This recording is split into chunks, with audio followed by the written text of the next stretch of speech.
rakkoo jireenya keessanii jalaa ba'uuf rakkachuu miira sodaatiin saddamuu.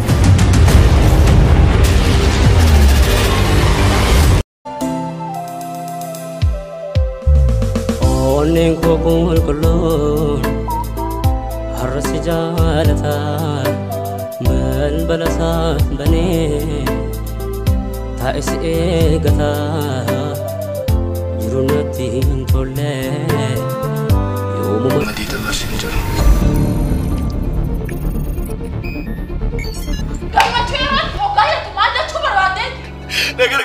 Nagargaara. Walfalmii jaalala jibba murtii dhabanii bitaa gahu.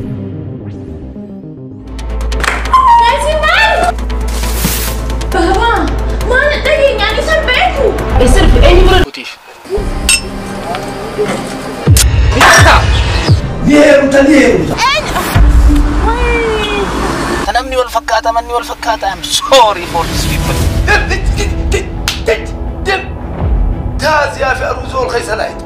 Gammachuu fi kolfa gadadaa fi boo'icha.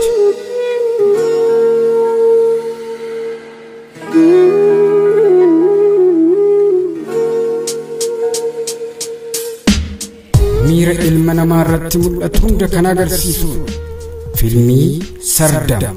Mana duree isa tokko kan filmiitti waraabnu barbaadaa ture. Mana 10 mana Oromoo gaafannee mana 10 keessaa manni tokko kan itti nu fayyadamee filmiitti hojjennu dhabne.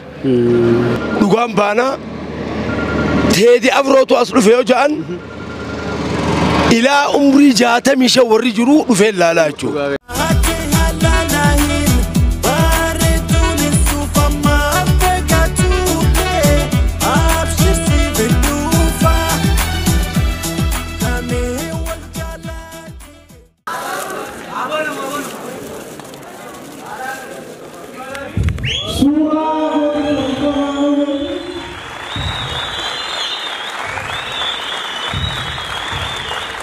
Baka amarra jiru kanatti kan absoo jecha luar eegale goota Mustafa Harawiti suuraa gootatu gootaaf kennee nu galateeffata.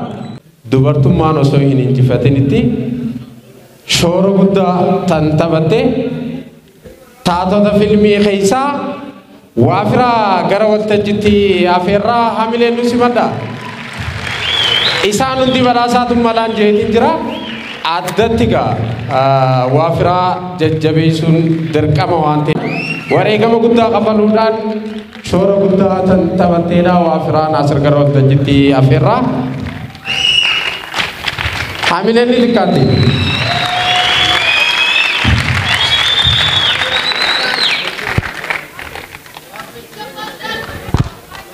Hamileen ni xiqqaatti.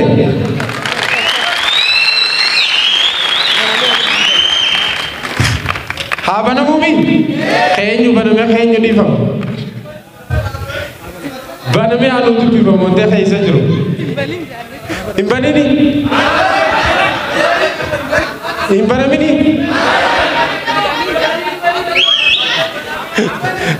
Habana. Bani tu.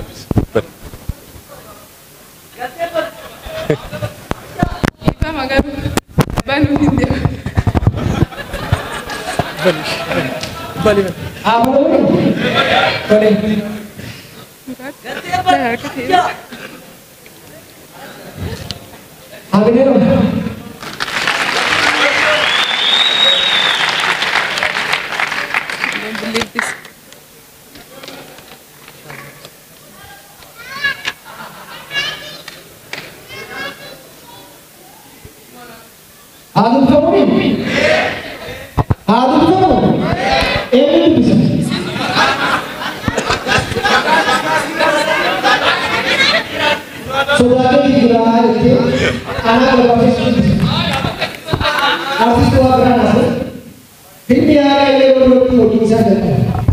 Mata dureen isaa amma jedhurratti dorgommii tokko malee fakkaatu yookaan kaarakter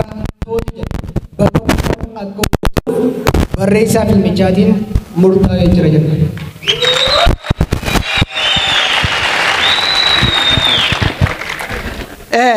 Filmii Sardamaa irrattis aktaroonni filmii sardamaa hundi isaanii tokkoon isaa tokko osoo hin caalle isin laaltanii ragaa ba'uu dandeessan hojiiwwan addaa hojjetanii jiran. Anaan gammaatti filmiiwwan afaan Oromootiin hojjetaman qofa osoo hin taane akka biyyattiitti hojjetaman irratti namoota bifa kanaan dandeettii qabu argee hin beeku. Isin ammoo erga laaltan booda ragaa ba'uu dandeessan. So Waafiraan amala gaarii hojii kanarratti fakkaattii isiidhaaf kenname bifa gaariin waan ba'ateef akkuma aktoroota kaanii jechuudha. Dubartii takka qofa badhaasuun ammas waan dirqama ta'eef filmii yeroo dhiyootti hojiinsaa jalqabu amma kan jedhu irratti fakkaattii tootii bakka bu'uudhaan akka hojjettuuf dorgommii tokko malee filamtee jirti. Hamina itti kaa'e. Kanaafuu xumura irratti suduudumaan gara filmii agarsiisutti ceenaa galatoomaa ulfaadhaa. Waafiraanis dhaamsa gabaabaa tokko dabarfatti carraan gara sagalee siitu dhageenya jettanii sagalee filmiin alaa jechuudha.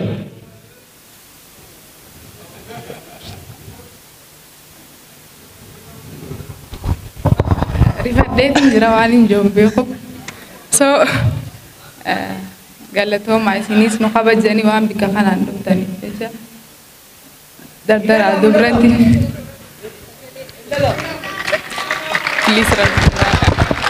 Kabajamtootaa fi hordoftoota keenya arraan tana magaalaa guddittii Harargee ba'aa magaalaa Hararitti argamna. Akkuma beekamu filma sardamaa eebbisnee miira hawaasni sardama laaluu dhufe miira itti dhagahame filimni kun gama boodaatti hedduu nama boochisee filma jaalalaa fi bu'aa bahii jireenyaa keessaa qabu gama moggaa kiyyatti ummaatii takkaatu argama. Duraan dursa maqaan keenya Adde Faatumaa Muhammadiin Jaamaa dure haadha Oromootiin Jaamaa. Anis magaalaa Wadaa irraa Raddaat Bu'aa Takkaatiin Jaamaa jiraadha. Saniifuu hedduu irraa gammannee diraamaa keessan kana akkuma eegaltanitti akka nu xumuramuu barbaanna. Abbaas ta'ee haadhaas ta'ee akka qabeenya laalamne. Qabeenya laalanii ilmoo fi bakka osoo laalleef qabeenya laalanii qabeenya namaa diyaasporaa fa'aa laalanii osoo miskiinni wal jaalatu qabeenyaaf keessiin hin jaalatiniif akka nurraa hin kennine mataa kiyyarraa kaasee intalaan qaba dubra meeqaan qabatanii barsiisu qabeenya laalee jechuun nama isiin hin jaalanneef kennuu hin danda'an. Dhaabbatanii hedduu diraamaan kun naatee jira jechuudha. Hawaasaaf illee ta'eeti nuufillee ta'ee nallee boochisee jechuudha. Xumurri isaas ta'ee xumurri isaa naatee ammallee akka eegalame kanatti ni eegaltan malee ni xumuratan natti fakkaanne. Xumurri isaas akkanuma nu ta'uu qaba. Akkanuma nu xumuraadha hedduu isinirraa gammannee abbaan qabeenyaa bichaan akka laalamne miskiinninis warri wal jaalate wal fuudhuu qaba. Fakkeenyaaf uummanni filimni bitee jira. Hawaasni dhufee daawwatee akkamiin ilaalta? Hawaasni dhufee daawwachuudhaaf hedduu irraa gammadeetiin jira. Hawaasni illee isin irraa gammadee jira. Galatoomis. Hedduu galatoomaa isinillee waan kana yaaddanii nu dalaguudhaaf hedduu isin galatoonfanna. Akkuma eegaltanitti nu xumuraa. Isinirraa gammannee galatoomaa isinillee. Kabajamtootaa fi hordoftoota keenya kunoo aktara takkaan nu biratti argama. Filma sardamaa keessatti waan taatee hojjettes isiitu nu hima. Bu'aa bahii meeqa keessa akka dabaranii filma kana asiin gaanis isiin nu hima. Nu faana turaan afeerraa keenya duraan dursaa eenyu maqaan kee? Maqaan kiyyaa Inaba Abdiitiin Jaama. Iddoon dhaloota kiyyaa Harargee ba'aa aanaa Qarsaa magaalaa Qarsaati. Okay, mee fakkeenyaaf taateen ati siif kennamte yookaan ammoo bikkattoon ati hojjechaa turte filma kana keessatti bikka kam? Bikkattoon ani hojjechaa ture akka hojjettu manaati garuu hojjettu manaati mistira wayita qabaasuun qaba ture. Iccitii jechuudha. Iccitii takka iccitii san baasuuf jechaan mana san hojjettu manaati seenaa. Malee hojjettu manaati. San duraan garuu uummata sijaaraa dhugan keessaan ture sijaaraa fa'aa dhuguu akkas akkas. Warreen jechuun ala galu. Yaa akkas isaan wajjin hin ture. Okay, fakkeenyaaf gurbaan Ameerikaa irraa dhufe sitti taphatee jira? Ay, natti hin taphanne. Iccituma baasuu deetee jechuudha. Iccituma baasuudha. Naaf inni waluun agarre naas hin arkine inni isaanis isaan arkine garuu iccitiin baasuu qabu waraqaadhaan ture wayii goone baasni ammas icciti sana akkaan si baasuuf immoo nan dirqamsiisiin. Okay, rakkoon qabu fakkeenyaaf bu'aa bahii meeqa keessa dabartaniiti as geessame? Wallaahi nuti bu'aa bahii kana keessa dabarree jennee ibsuu hin dandeenyu maaliif fiilmii afaan Oromoo keessa jennu bu'aa bahii guddaa qaba. Innaa keessaafuu abbichi barreessee fi daayirektara ogeessonnis warri aktaroonni kan hundinuu bu'aa bahii hedduu wareegama barbaachisaa kafalanii qophii kan akka bareedaa kanatti nu agarsiisu isaaniitiif hundis hojjennee garuu arkuu keenyaaf bu'aa firii keenya arkuu keenya irraan tana yeroo jalqabaatiif waan hojjenne kan arkuu keenya bu'aa bee nuti baasne kana jennee dubbachuu hin dandeenyu. Fakkeenyaaf ammaan tana uummata hedduutu dhufe filimni kun gaa filima bareedaadha. Filima miira keessa nama galchu. Filima kanaan Shaarukaan gisee dalagu malee arkeen bi'u. Saniifuu uummanni dhufuu irratti akkamitti ilaaltanii? Wallaahi irra guddaan keenya ijoolleen teenya wanni itti aartiin afaan Oromoo akkanatti gadi bu'u jiruu fi gargaarsa hin qabu. Nama dhufee nu ilaaluu hin qabnu. Sanumaa fi saniifuu hawaasni keenya aartii gisee jennu aartii afaan Oromoo kana keessaafuu cimsuu qabnaa dagaagsuu qabnaa. Kan uummataa maaliin nu caaran faranjoonnis Shaarukaanis yoo ta'e jalqaba makkanaa kanarraa eegaleetiti akka addunyaatti beekamte argate. Nutis kanaafuu akkumaan jalqaba walaloo keessatti ibsatti aartii keenya jechuun gurra addunyaa duratti ol kaasnee dhageessisuu qabna. Uummanni addunyaatti sunti maaliin irraa gad taaneeti. Nutis isaan nu arguu qaban. Isaan caalaa ta'uu qabna. Nutis ni qabna dandeettii keenyaan agarsiisuu dandeettii keenya cinatti immoo hawaasni nu cinaa dhaabbachuu nu gargaaru deeggarsa barbaachisaa ta'e naamusaanis waan hundaanuu nu gargaaruu qaban jettee yaada afeerraa kiyya kunis. Okay, uffata kana waanyu tokko kana si bareechee akkanatti diizaayinarra keenyu. Diizaayinarra kiyya jechuun danda'u garuu aktarootuma keenya bichuma barreesseetutu nu cufa uffata keenya nu qopheessee nu fiti. Galatoomin jaal isaanis achumaan muraadiin. Okay, sirraa bareedee jira galatoome. Asiinis galatooma. Kabajamtoota fi hordoftoota keenya artistii keenya kabajamaa fi jaalatamaa gama kaaninis akka abbaa keenyaatti ilaallu isaatu nu cinatti argama. Mee arraa guyyaa arraa kana akkamitti ilaalta bu'aa bayii meeqa keessa dabartaniiti as geessan keessattuu tujjaara taatee daliidaati. Kaaraakterri keetis hedduu naata saniifuu filima kana bu'aa bayii meeqa keessa baataniiti daliidame. Dhugaadha carraa kana YouTube irratti argame carraa kana argachuu qiyyatti duraan dursee galatoomin sinjaa garuu nuti ammaan tana baabuun agarree baabuu gurguddaadha. Maali rakkina meeqa keessa dabarree odoo filimni kunis bikkan ga'u ja'anii akka bikka ga'uu fi afaan Oromoodhaa akka guddate sadarkaa filmii piroodakshinaa gurguddaa keessatti sadarkaa san keessa wal dorgomee akka tokkoffaa ba'uuf gahee guddaa keenya baannee jirra. Nuti ammoo inni nurraa eegamu dhaloota dhufuufillee dabarsinee maaliif rakkina nuti agarree irra dabarre kana isaanis rakkina kana arkuu qaban odoon taane abbootii fi haawwanis obboleeyyan keenya kan alaatii fi kan keessaatis walii wal ta'anii harka wal qabatanii akka ijoollee xiqqoo aartiin keessa jirtu tana guddisanii bikkaan ga'aniif obsaa fi gara jabeenyaan ijoollee isaaniitiif dhaamsa kaa'uu qabaniin jaa. Galatoomii. Baabuyii hedduu keessa dabarre immoo baabuyiin dabarre san akka waan salphatti ilaalla. Maaliif yoomsa akka salphan ilaalla. Yeroo ammaan tana filimni keenya eebbifamee teenyee ilaallee yeroo sanitti salphan ilaallee jechuudha. Maaliif baabuyiin san nutti hin dhaggeeffamu.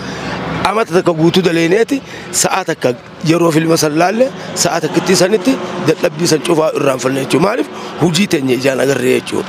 Egaa aartii jechuun keessatti ilaalta daawwitiidha. Aartii jechuun rakkina kee aartiidhaan ibsatta quuqama sirra jiru gabrummaa sirra jiru jaalala sirra jirturre aartiidhaan ibsatta jechuudha. Fakkeenyaaf isin bu'aa bayii meeqa keessa dabartanii ispoonsora malee waan takka malee filima kana hojjettaniiti sa'a takka keessatti jireenya addunyaa kana garsiistanii jechuudha. Hawaasa akkamiin ilaaltame fakkeenyaaf hawaasni akka isin feetanitti dhufee jira. Amma hawaasni keenya akkaataa nuti yaadne sanatti hin dhufne. Maal waan ifi amma waan takkaa jira. Nuti aadaa hedduu qabna.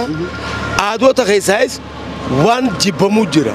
Takka isti waan ofii qaqqabu afaan ofii xiqqeessu odoo arraan tana dhugaan baanaa teedi afrootu as dhufe yoo ja'an ilaa umrii 65 warri jiru dhufee ilaalaa jechuudha. Tanaaf waan ifii toffachuu akka waan tuffatanii takkatti ilaale. Takka namni hedduun hin dhageenye jechuun danda'amu. Wanni dafee dur annaa usii goota deddeemtee.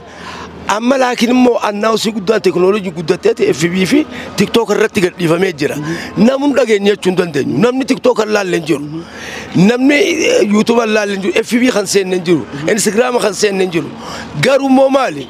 Asitti argamuu dhabuun isaanii hedduu waan xiqqishoo takka sammuu tana yaamilee ta'etiyyaa na tuqee jechuudha. Garuu immoo waan kanarraa barnoota fudhatanii warri as dhufee ilaalee kuteet warri ilaalin kan hirree tanaas argatin kan sababa hojiitti illee ta'u hojii dhuunfaatiin kanaaf jiraachuu mala. Garuu immoo cufaaf ni mijaajuu hin dandeenye. Garuu wanni guddaan maali waan ofii guddisuun dirqamatti akka dirqamaa fudhannee itti fufuu qabna jechuudha. Maali ammaan tana yuutuubaroota hedduu jira. Yuutuubarri Oromoodhaa hedduu jira. isaan sanuu jajjabeessuudhaaf laayikii fi sheer godhuun itti ulfaata nama garii mee amma laalumata ijoollee tiktook daleettan Somaaleedha waan xiqqishoo takka dalaganiiti nama miliyoona meeqaan laalaaf keenya immoo namni 3,000 4,000 guyyaa 3 keessa nuu laala maaliif taa waan ofii kana tuffachuun hin jeebtana farda bandi kan darbate ambite dagaan darbati jaanisani dhaamsi xiyyatan jaan galatoomi sinjaa carraan okoniti channel khiyarati arkamu khoytiif galatoomi sinjaa jabaaddu hedduu takka si jaalanne hedduu takka si dinqisiisanna keessattu filimni kun akka oromoo qofattu son ta'in akka Itoophiyaatti sadarkaa ana biratti jechuudha akkaan itti ilaale kaameeraa akkaataatti waraabame karaara qulqullina sagalee hedduu naatee jira jabaaddaa fuula duratti jabaadhaan sinjaa galatoomi asin khiyya hedduu ummanni oromootis haa jiraatan kan dhufee fi kan dhufinis haa galatoomanii gana haramaattis garsiifnaa awwataay hadaamaa finfinnee gana biyya 18 keessa deema tanaaf filimni kun akka milkaa'uun beeka galatoomi asin khiyya aktara keenya barreessaa keenya koomedii keenya duraan dursa channel keenya irratti argamuudhaaf galatoomi sinjaa mee fakkeenyaaf sardama jechuun maal jechuudha tole jalqaba isinillee naafeeruudhaaf galatoomaadha sardama jechuun afaan oromoo keessattuu loqoda harargeetti baay'inaan itti fayyadaman keessaa isa tokko sardama jechuun wantoota wal dhaqqabuuf wal ariyaa jiran garuu wal hin dhaqqabne wal sardaa jiran fakkeenyaaf baay'inaan anumaa sardame anumaa na sardiiti isiitu sarde isaatu sarde jedhanii dubbatan loqoda wantoota wal dhaqqabuudhaaf wal duuba jiran garuu kan wal hin dhaqqabin jechuudha sardamni gabaabatti kaansa. Okay fakkeenyaaf filma kana barreessuudhaaf yookiin kaan ammoo hojjechuudhaaf maaltu si kakaase? Filma jechuun takka faaratti aartiidha aartii jechuun ammoo ogummaa namni takka maalummaa isaatiin argisiifatu jechuudha. Uummanni Oromoo dandeettii ogummaa aartiidhaatiin sadarkaa jalqabaa ture garuu booda aartiin Oromoo keessattuu roga filmiidhaatiin keessattuu baha biyyatti lafa sila aartiin biqiltee keessatti gabbu'aa waan ta'eef ogummaan baradhaa kana maaliifin gara hojiitti hin jijjiire kan jedhutu na kakaase eegas filmii sardamaa barreesse filmii sardamaa bifa saniin barreesse jechuudha. Fakkeenyaaf namni biraa eenyu gurbaan kun jechuuf daawwitii waan birraa qabduuf mee namni kun Uno muraaduma. Okay, muraad keenya fakkeenyaaf filma kana keessatti ati nama gargaara aktaraa taatee daleete keessattuu jechoonni ati itti fayyadamte bareedaa koomediidha haa ta'u garuu bu'aa ba'ii meeqa keessa dabartaniiti filma kana jireenya kana filma jechuun aartii jechuun jireenya keessatti argita siyaasaa keessatti argita rakkina keessatti ibsatta jechuudha bu'aa ba'ii meeqa keessa dabartaniiti arraan dana zaata akka keessatti nuuf wanta gootamne. Filmii kana hojjechuudhaaf waggaa dheeraan duraa fudhate keessattuu yoo xiqqaate eega hojii isaa jalqabnee waggaa 3 ta'a. San dura iskiriiptiin barraa'ee taatota filuudhaaf akkasuma taatota leenjisuudhaaf namoonni naannoo kana jiran baay'inaan saayinsii aartiin baranne saayinsii aartii barsiisaa turre eega saayinsii baratan booda leenjisaa turre achi booda waa baay'eetu ture gama kaan rakkoo faayinaansiitii ture rakkoo faayinaansiitiinis waggaa dheeraan yeroo lafa gubne turre eega hojii jalqabne boodallee baay'ee uummanni keenya aartii ni jaalata garuu aartii akkamitti akka hojjetamu wanni galeef hin jiru nuti yeroo wayii mudannoo tokko hin irraanfanne magaalaa keessatti hojjennetti fiilmii faarsataa torbaatama magaalaa keessa mana abbaa mana dureessa tokko kan fiilmiitti waraabnu barbaadaa ture mana 10 mana Oromoo gaafanne mana 10 keessa manni tokko itti nu fayyadamee fiilmiitti hojjennu dhabne sadarkaa kanatti rakkoo keessa dabarre jechuudha mana keessatti fiilmii hojjennu jennee mana 10 gaafanne 10 keessa mana tokko dhabuu jechuun rakkoo ulfaataadha sadarkaa sanillee nu qonnamaa ture rakkooleen ture baay'eedha garuu ilmi namaa Rabbi waa hunda ol godhee uume nuti waa hunda ol jirra rakkoolee injifannee fiilmiin eebbaaf gee jechuudha. Fakkeenyaaf fiilma kana gaa bu'aa ba'ii meeqa keessa dabartanii akkuma ati reefuu jettetti mana 10 gaafannee mana 10 keessaa tokkoon nu hayyamameeti. Fakkeenyaaf abbaa manaatiin kootu dalage jechuutti hin jirtu ni meeshuma keetii fi mana keenya hayyame jechuudha jettan waan biraatii miti waan guddaa miti.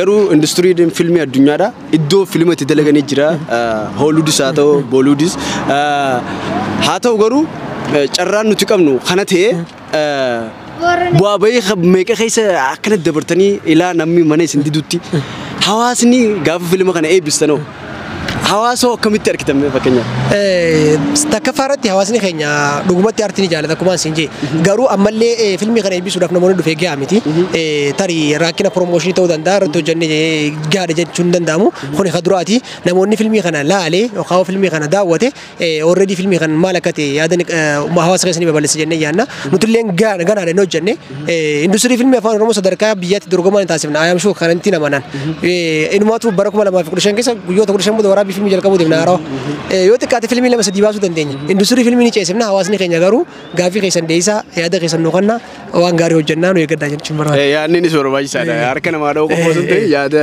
Waan isaaniitiin balleessitan sirreessan hojjechuun dirqama jechuudha. Saniifuu fiilmni hedduun haa ta'anii hedduun dinqisiisadhee keessattuu gamoo boodaatti waaw fiilma Shaarukaan malee akkasitti jechuun fiilmni na boochise Shaarukaan malee na garan dhugaa dubbachuudhaaf fiilmni Itoophiyaattis na boochifne akkaataa itti xumuru sunaaf hin taane garuu kun akka bareedetti xumurame jechuudha.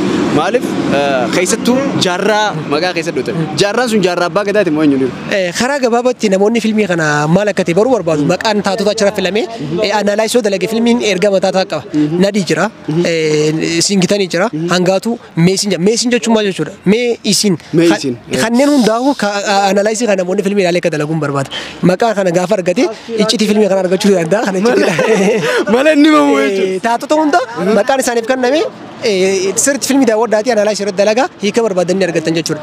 Okay waan si gaafadhu amma fiilma kanarratti waan naangaliin takkaa jira namtichi fakkeenyaaf Alishoof hatujjaara ta'ee dalage waraqaa ergeef jaala xiyyaa jee dabarsee sura eenyu mul'anne fulaan. Lubbuun ni jira jaaraadha jaaraan lubbuun ni jira jechuudha. Waaw galatoomin siinjaa obboleessa kiyya qaalii fi gaarii dhugaa keetiin Oromoo wal jajjabeessuu qabdi maaliif jennaan keessattuu tikeeta qarshii 200 gootanii maallaqa waa xiqqoo irraa gad deebistanii 100 deebistanii jechuudha.